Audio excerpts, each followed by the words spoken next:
Hello there, everybody. Welcome to Let's Talk About It with Yogi Hamm. I'm Yogi Hamm. This is my garage where we talk about stuff sometimes, like now. So anyhow, we're talking about, you saw what's in there. We're talking about the Candies Creek Monsters, what we're talking about. And I can't tell you where it's at, because they don't want that kind of tourism. Believe me, I know. I was politely told, don't be doing that. So, anyhow, this guy sent me a story, say, tell this one, so I'm gonna. So, okay, years and years ago, years like in the 1920s or 30s, there's this ridge that runs along, and it'll go straight for a little while, and then it'll kind of do like a snake a little bit, and then it'll run straight. And there's a road that goes right side it, and it does that same thing. It'll go straight for a little while, and then it'll go a little curvy a little bit, and then and then on the other side of the road there's a creek. But it kind of runs. It'll be real close to the road, and then it'll go a little way, and there'll be a little bit of a field. Then it'll come back close, and then it'll go away. And then after about 5-6 miles, it turns and goes that way. And now way over there is a bridge that crosses that, and then comes farther up through that field and connects to that road that runs beside the ridge, right? You got me? If you need to go back, I'll wait for you. Go back, listen to it. Again, tell you, come back when you get it. We'll be right here. We probably shouldn't wait. That might be a minute. They'll catch up. So, these two brothers back in them 20s, 30s, or whenever it was, them two brothers, they lived way down the road from there, and they's married, and they had houses near each other, and they worked together, and they had houses near to each other up on that ridge road. So they used to go up hunting, but they never went past a certain point.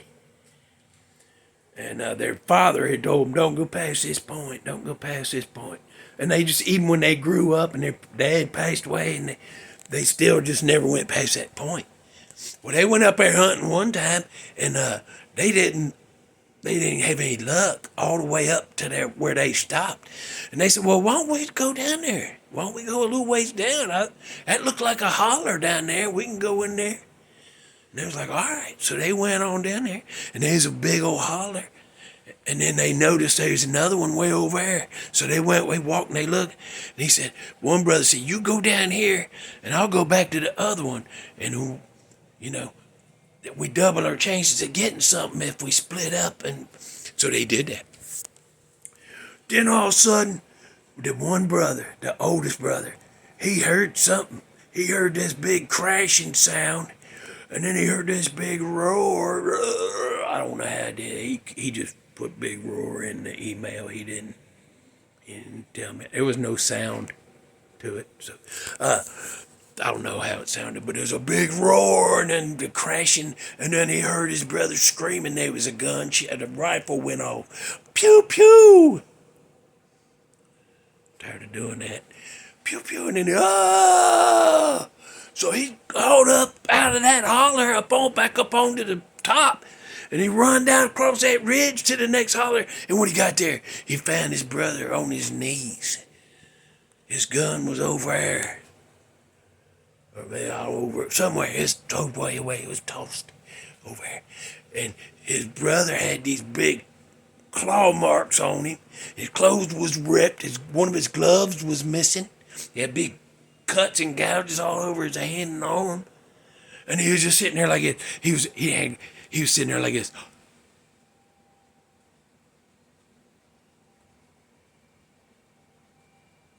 Like that. And his brother's like, what's going on? That guy. So then he grabbed me and carried him out of them woods to the doctor. And that guy never recovered. His little brother never recovered. And that guy drank himself, the older brother, he drank himself till he croaked. Because he blamed himself and his brother never come out of that. And his family took care of him. His wife and kids took care of him. But when his wife passed away, his kids said, we can't do this. So they put him in a facility. And they said, hold on now. Oh, crap, that's probably never be quiet. So he went in there. Boy, I dodged a bullet right there. So he went in this facility. And, but he had to be led around. He didn't do nothing on his own. Like if you put him in the chair, he'd go sit in that chair till you come get him. But if you come get him and you grab his arm and say, stand up for me now. That's how them women and them young women, young men over there, that facility, they had to do that. Oh, come on now. Can you get up for me? Okay, come on now. We need to go walk this way. And he would, but he'd always just like that. And so then I try not to step on my dog, Lenny. My dog Lenny, look at Lenny. She gotta be in here. She's harassing me. And that's what she was in there bargaining. My neighbor heard her. So I had to pause and go get her, bring her in. Now she's trying to make me step on her. She's a good dog. So and like every hour or so, you gotta go come on, let's go down here to the bathroom. And then you put him on the pot and tell him to go to the bathroom, and he will. But he don't do nothing. If you left him sitting there, he's gonna sit there. So they gotta take him to give him a bath, get him dressed for bed, put him in bed, get him up, get him dressed, and he'll do it. But you gotta tell him. He won't. And so his older brother was like, I can't live with this. And he drank himself till he croaked. But anyway, what happened was one night, the night nurse lady that's sitting down there, she heard commotion. She looked up, and that feller who never moved on his own was coming around the corner, walking like this. And he's coming right towards her. And she's looking like, she got scared because she's like, what's going on? She even admitted, I thought he's possessed at first because he never moved, and now here he is walking. But instead of coming right up on her, he turned and went in to the art room. So she got up, she went down there, and she's peeking in, and he was drawing. He took some charcoal and he was drawing. And his head was kind of laid over like that, and he's drawing. And all of a sudden, he just kind of sat like that for a second, and then his head dropped down like that. And she's standing behind him, and she's looking over his shoulder at what he was drawing. And she said, oh my God, it was hideous, what he drew on there with some charcoal. And so she kept waiting for him to get up, but he didn't. So she walked over, she started talking to him. He croaked. He drew that, put his head down, and said goodbye to the earthly bonds. Write that down, I gotta remember that. So then he said, okay, hang on, Lenny, want to go out now. Dang it, that's why I try not to record with y'all in here. Let me turn this light on for her. Okay, now we're back at it. I should have paused it so y'all didn't have to go through that. Too late.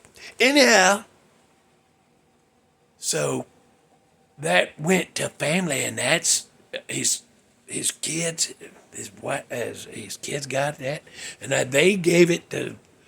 I don't know who's got it right now, but he sent a Polaroid copy of a Polaroid picture, or a picture of a Polaroid. That's what I meant. And so I ain't show. He asked me not to show it because he didn't have permission from where he took where he got that. So I said, okay, we won't show it, but I'm going to describe it to you. And so the guy that wrote me the email, before I describe it to you, I'm going to go ahead and tell you the rest of it. But the guy who emailed me, he told me that history. And I'm like, okay, good. Well, what? And then, but he also had told me before that he told me that he had his own experiences with it. So I said, okay, what was your experiences? And he said, when he's a kid, he lived in this neighborhood, and that bridge I told you about that crossed the creek that connected with that main road, remember that bridge? That road? That bridge was older now, he says, and very few people used it because it's like from the 1800s. And the I-beams was all rusty looking and everything, and the concrete was starting to, chunks was falling off. But anyway, they used to ride their bikes up and down because you left their neighborhood, rode through this little country road for a little bit, and you came up on that bridge. So they would go ride down that bridge road all the time because it's out of the neighborhood and it's out in the country and it's a beautiful area. So one night he rode. Everybody else had already started going home. It was just this one guy, and he's sitting there on the bridge just looking down the creek, and way down there it curved. So you saw the creek, and then you watched it kind of bend, and then that's it. But you could see the trees. You could see through the trees, right? So he's just sitting there. He's out there looking. It's getting dark, and all of a sudden he sees somebody come down the road on a bike, and it's his buddy. He goes, "Oh, did everybody already leave?" He said, "Yeah, I'm just sitting here looking at the creek." And they both saw a greenish glowing light. And as it come around the corner, the light was coming from these eyeballs. Like this. But one kept blinking on and off. And I'm going to tell you what I think that was. But it's coming like that through the water, and it's like, and they hauled ass because it had come around that corner. They was looking like, what is that? And when it come around, they could see it because it wasn't all the way dark yet, and they could see that thing, and they took off because it started heading right down the creek towards the bridge where they was at. And they used to go up on that ridge sometimes back where that feller encountered something. They used to play up there, is what he's saying. When they was kids, they'd go up, and because up on top of the ridge, there was a little indention. And when it rained a lot, that indention would fill up, and they'd all go swimming in there. It was just like a pool. It wasn't like a huge lake or that. It was just like a little swim pool. So, but what he said. So they used to go up there, and they saw some dark shape peeking from behind a tree, and somebody said, it's a bush, it's another tree, but then it kind of did like this, and then they all were like, ah, and they all took off running. That's another tale from somebody else that knows this guy. He put that in there.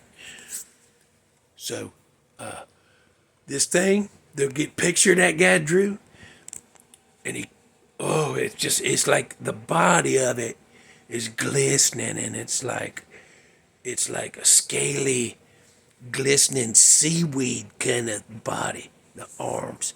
And it had these growths all over it that made it look like he was part bush, like a shrubbery. Because there's these growths that look like bush limbs and leaves and crap coming out. And then he'd had it all over him, and he walked with his head down like that, and this stuff that could only be called hair, I guess, was down over one eye. So I think why that his eyes were, one was blinking, it was a hair going back and forth while it was walking. That's what I think. But so one arm was huge and muscly and had veins all over it, and its hand was like an iron glove, and just the fingers was big and fat, and her mustache was just But then this arm over here was all skinny and scrawny, and his hand, the fingers was long and bony. And both his legs, one was bigger than the other, a lot bigger, but they was both like damn stumps. And it were just, and his arm, little skinny arm swinging like that.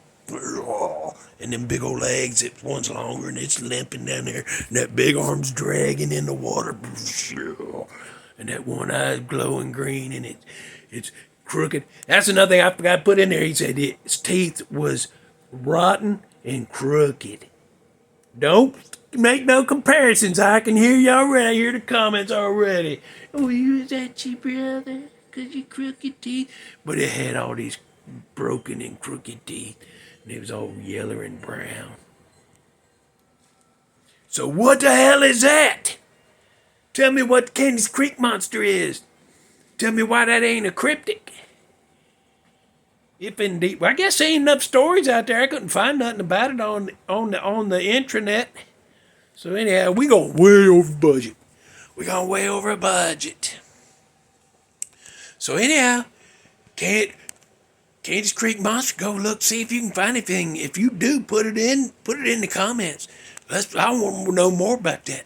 Song from the 1970 something album by the Cars. Song is called Candy O.